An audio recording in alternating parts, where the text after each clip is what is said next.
ini kita belajar mengenai audit ya. Jadi audit itu sangat dibutuhkan oleh semua jenis perusahaan, baik itu jasa, dan manufaktur. Bahkan perusahaan terbuka tidak bisa menjual sahamnya apabila belum dilakukan audit. Bahkan hasil auditan itu muncul opini, itu unqualified opinion, baru dia bisa menjual sahamnya. Oke, dalam kesempatan ini kita akan menyampaikan bersama mahasiswa saya tercinta, menyampaikan salah satu materi dari tahapan-tahapan audit, konsep materialitas resiko, fraud, kemudian pengeluaran, kemudian juga mengenai pengujian serta pengujian pengendalian. Oke, kita akan belajar mengenai audit. Insya Allah akan menjadi auditor yang independen sebagai penyelamat bangsa dan negara. Terima kasih, sampai ketemu di materi selanjutnya. Assalamualaikum warahmatullahi wabarakatuh. Assalamualaikum warahmatullahi wabarakatuh. Perkenalkan, nama saya Qurratul Aini, mahasiswa program studi D3 Akuntansi Fakultas Ekonomi Universitas Islam Sultan Agung Semarang. Pada kesempatan kali ini, saya akan mengajak teman-teman untuk belajar materi tentang materialitas yang sebelumnya telah dibuka oleh dosen saya, yaitu Ibu Sri Dewi Wahyundaru. Pengertian dari materialitas itu sendiri adalah besarnya nilai yang dihilangkan atau salah saji informasi akuntansi yang dilihat dari keadaan yang melingkupinya. Dapat mengakibatkan perubahan ataupun pengaruh terhadap pertimbangan orang yang meletakkan kepercayaan terhadap informasi tersebut karena adanya penghilangan ataupun salah saji itu. Dari definisi tersebut mengharuskan auditor untuk mempertimbangkan dua hal. Yang pertama adalah keadaan yang berkaitan dengan entitas, dan yang kedua adalah kebutuhan informasi pihak yang akan meletakkan kepercayaan atas laporan keuangan. Selanjutnya, dalam audit laporan keuangan, auditor harus memberikan keyakinan sebagai berikut. Yang pertama, bahwa jumlah yang disajikan dalam laporan keuangan beserta pengungkapannya telah dicatat, diringkas, digolongkan, dan dikompilasi. Dan yang kedua adalah bahwa ia telah mengumpulkan bukti kompeten yang cukup sebagai dasar yang memadai untuk memberikan pendapat atas laporan keuangan auditor. Yang terakhir adalah bahwa laporan keuangan sebagai keseluruhan disajikan secara wajar dan tidak terdapat salah saji material karena kekeliruan ataupun kecurangan. Selanjutnya, terdapat konsep yang melandasi keyakinan yang diberikan oleh auditor.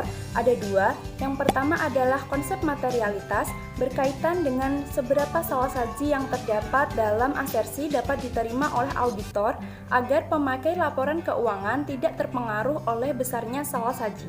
Dan yang kedua adalah konsep risiko audit, berkaitan dengan risiko kegagalan auditor dalam mengubah pendapatnya atas laporan keuangan sebenarnya berisi salah saji material.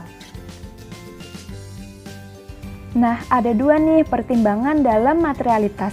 Yang pertama ada pertimbangan kuantitatif dan yang kedua ada pertimbangan kualitatif.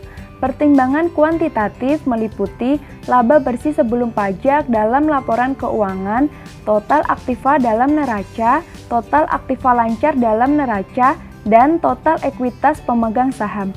Sedangkan pertimbangan kualitatif meliputi kemungkinan terjadinya kecurangan dan pembayaran yang melanggar syarat yang tercantum perjanjian kredit dari bank, adanya gangguan tren laba, dan yang terakhir adalah sikap manajemen terhadap integritas laporan keuangan.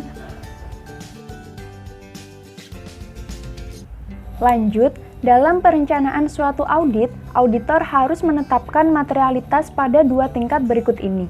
Yang pertama adalah tingkat laporan keuangan. Karena pendapat auditor atas kewajaran mencakup laporan keuangan sebagai keseluruhan. Laporan keuangan mengandung salah saji material jika laporan tersebut berisi kekeliruan ataupun kecurangan yang dampaknya secara individual atau secara gabungan sedemikian signifikan sehingga mencegah penyajian secara wajar laporan keuangan tersebut sesuai prinsip akuntansi berterima umum. Yang kedua ada tingkat saldo akun.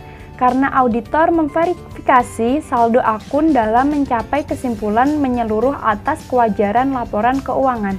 Pengertian dari tingkat saldo akun itu sendiri adalah salassaji minimum yang mungkin terdapat dalam saldo akun yang dipandang sebagai salassaji material.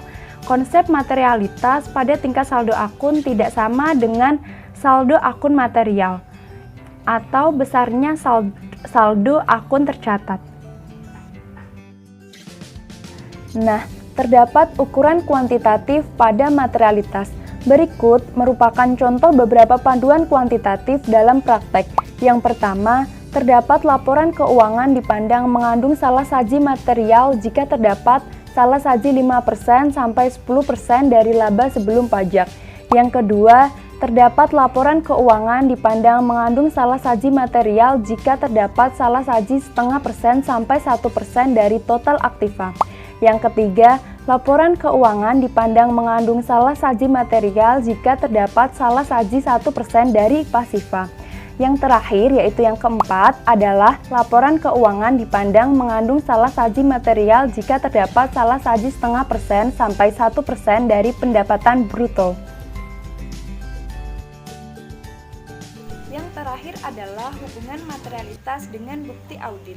Materialitas merupakan satu di antara sekian faktor yang mempengaruhi pertimbangan auditor tentang kecukupan atau kuantitas bukti audit.